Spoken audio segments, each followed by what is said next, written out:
یاد میں تیری سب کو بھلا دوں، کوئی نہ مجھ کو یاد رہے۔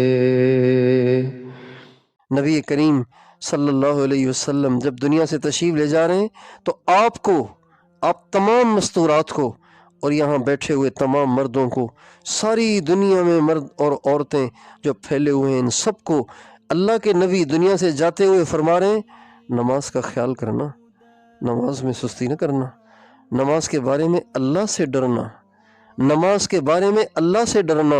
اتقوا اللہ فی الصلاۃ، اتقوا اللہ فی الصلاۃ، نماز کے بارے میں اللہ سے ڈرنا، نماز کے بارے میں اللہ سے ڈرنا، یہ ہمارے نبی کی آخری وقت کی وصیتوں میں سے سب سے پہلی وصیت تھی۔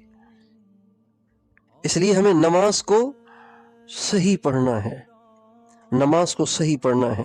جو لوگ گناہوں کی زندگی گزار رہے ہوتے ہیں تو علماء نے لکھا ہے کہ ان کے گناہوں کی طرف رجحان کی بڑی وجہ یہ ہوتی ہے کہ وہ نمازیں صحیح نہیں پڑھتے، اور دلیل میں قرآن پاک کی آیت پیش کرتے ہیں فَخَلَفَ مِن بَعْدِهِمْ خَلْفٌ أَضَاعُوا الصَّلَاةَ وَاتَّبَعُوا الشَّهَوَاتِ فَسَوْفَ يَلْقَوْنَ غَيًّا۔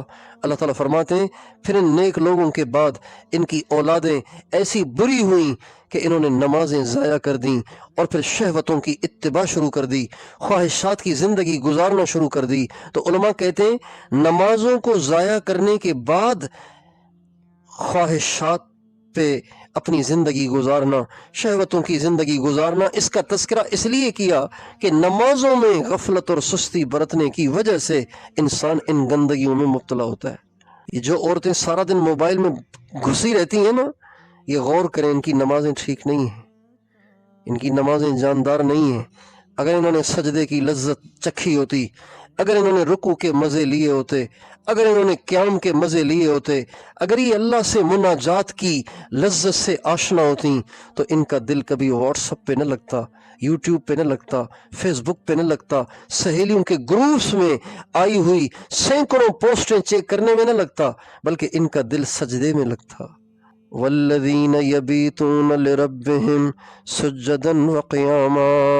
اللہ تعالیٰ قرآن پاک میں سورہ فرقان میں اپنے پیارے بندے بندیوں کی صفات بیان کر رہے ہیں۔ وعباد الرحمن الذین یمشون علی الارض ہونا واذا خاطبهم الجاہلون قالوا سلاما والذین یبیتون لربهم سجدا وقیاما والذین یقولون ربنا اصرف عنا عذاب جہنم ان عذابها کان غراما۔ یہ ان کی صفات اللہ تعالیٰ بیان فرما رہے ہیں۔ رحمان کے بندے، رحمان کی بندیاں وہ ہیں جو جھک کے چلتے ہیں، اکڑ کے نہیں چلتے، وہ کبھی مغرور نہیں ہوتے، وہ اوروں کو حقیر نہیں سمجھتے، اپنے آپ کو اوروں سے بلند اور بالا نہیں سمجھتے، اور ان کی راتیں سونے میں نہیں، ان کی راتیں سجدے میں اور قیام میں گزرتی ہیں۔ یہ رحمان کے بندے بندیاں ہیں جن کی راتیں ساری رات سونے میں گزرتی ہے۔ یہ رحمان کے بندے نہیں ہیں، یہ رحمان کی بندیاں نہیں ہیں، یہ نفس کے بندے اور نفس کی بندیاں ہیں۔ اور رحمان کے بندے اور بندیاں وہ ہیں جو الجھتے نہیں ہیں، وہ الجھتی نہیں ہیں، الجھتی نہیں ہیں، الجھتے نہیں ہیں، الجھتی نہیں ہیں، وہ درگزر کرتی ہیں، کوئی حرج نہیں، ادھر سے سنتی ہیں ادھر سے نکال دیتی ہیں۔ آپ غور کیجئے جن جن عورتوں کے گھر برباد ہوئے الجھنے کی وجہ سے، جتنی عورتوں کے گھر برباد ہوتے ہیں الجھنے کی وجہ سے۔ وَإِذَا خَاطَبَهُمُ الْجَاهِلُونَ قَالُوا سَلَامًا۔ اگر یہ اپنا مزاج بنا لیں کہ الجھنا نہیں ہے، ساس نے کہہ دیا دل پہ نہ لیں، ادھر سے سنیں ادھر سے نکال دیں، سسر نے کہا ادھر سے سنیں ادھر سے نکال دیں، خاوند نے کہا ایک کان سے سنیں دوسرے کان سے نکال دیں، الجھے نہیں، جواب نہ دیں، الجھے نہیں۔ وَإِذَا خَاطَبَهُمُ الْجَاهِلُونَ قَالُوا سَلَامًا۔ یہ بندے اور بندیاں جب جاہل ان سے جہالت کی باتیں کرتے ہیں، ان سے بدتمیزیاں کرتے ہیں، ان پہ الزام لگاتے ہیں، ان پہ بہتان ترازیاں کرتے ہیں، ان کو بے عزت کرتے ہیں، تو یہ کیا کہتے ہیں؟ سلامہ، اللہ خوش رکھے آپ کو، اللہ آپ کو سلامت رکھے، مہربانی، اور یوں کہہ کر وہ گزر جاتے ہیں۔ وَإِذَا خَاطَبَهُمُ الْجَاهِلُونَ قَالُوا سَلَامًا، الجھتے نہیں بلکہ اثر نہیں لیتے، درگزر کرنے والے ہیں اور کہتے ہیں اچھا جی ٹھیک ہے، بس اللہ آپ کو خوش رکھے، آپ نے بتایا مجھے، آپ کی مہربانی۔ اور ان جملوں کا غور سے سنیے گا، ان جملوں کی وجہ سے ٹینشن ہو جاتی ہے، دل بیٹھ جاتا ہے، آدمی ڈپریشن میں چلا جاتا ہے۔ یہ آخر ان کو مسئلہ کیا ہے میرے سے؟ یہ کیوں مجھ پہ الزام، کیوں مجھے بے عزت کرتی ہیں؟ یہ میری ساس میرے پیچھے کیوں پڑی رہتی ہے؟ یہ میری نند میرے پیچھے کیوں پڑی رہتی ہے؟ یہ انسان سوچتا ہے۔ تو اللہ تعالیٰ نے ساتھ ہی اس کا علاج بتایا، والذین یبیتون لربہم سجدا وقیاما، ٹینشن ہوا کرے تو رات کو اٹھ کے لمبے سجدے کرو، ساری ٹینشن اتر جائے گی۔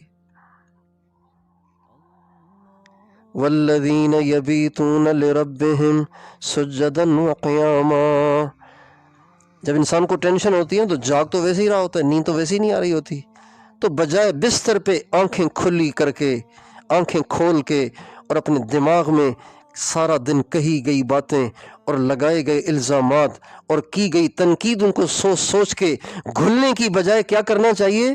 سجدے میں جانا چاہیے، وضو کر لیں، سجدے میں چلی جائیں۔ خدائے پاک کی قسم، آپ کی ساری ٹینشن اتر نہ جائے، آپ کے دماغ سے جو آگ بھڑک رہی ہے یہ بجھ نہ جائے، تو جو کہنا ہو کہنا۔ وعباد الرحمن الذين يمشون على الأرض هونا وإذا خاطبهم الجاهلون قالوا سلاما والذين يبيتون لربهم سجدا وقياما، یہ بہت لمبے سجدے کرتے ہیں۔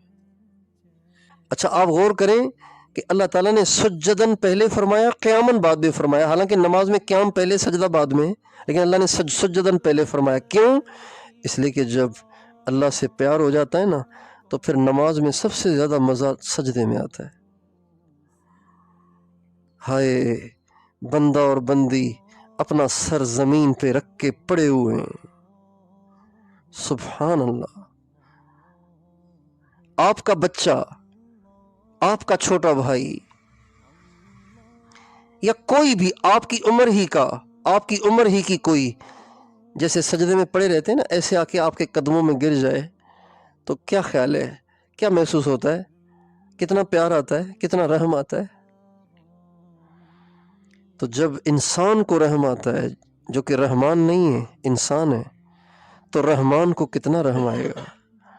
جب بندہ بندی سجدے میں گر کے اس کی تسبیح پڑھتے ہیں اور پھر سجدے میں گر کے روتے ہیں اور سجدے میں گر کے دعائیں کرتے ہیں، سجدے میں گر کے دعائیاں دیتے ہیں، سجدے میں گر کے اپنی مشکلات رکھتے ہیں، سجدے میں سر رکھ کے اپنے دکھ اور اپنی تکلیفیں سناتے ہیں، تو رحمان کو کتنا رحم آئے گا، رحیم کو کتنا رحم آئے گا۔